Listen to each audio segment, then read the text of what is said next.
ভবাৰূপাৱত পৰি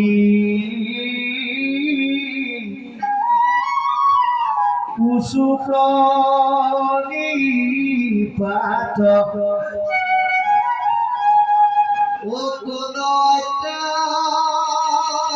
অকুলতান্তিক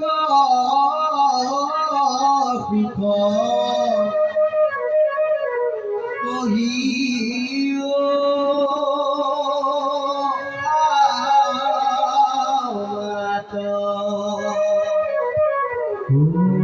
সাৰ সংসাৰ কিছু আতনাহি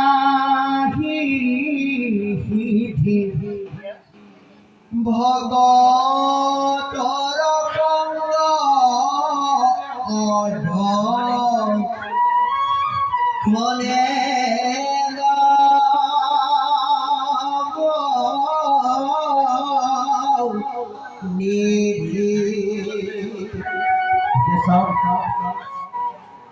এজন ৰজা হৈ ভগতৰ কাৰণে যিটো ব্যৱহাৰ কৰিছে তাৰ আদৰ্শ আমাক দেখুৱাই থৈ গৈছে।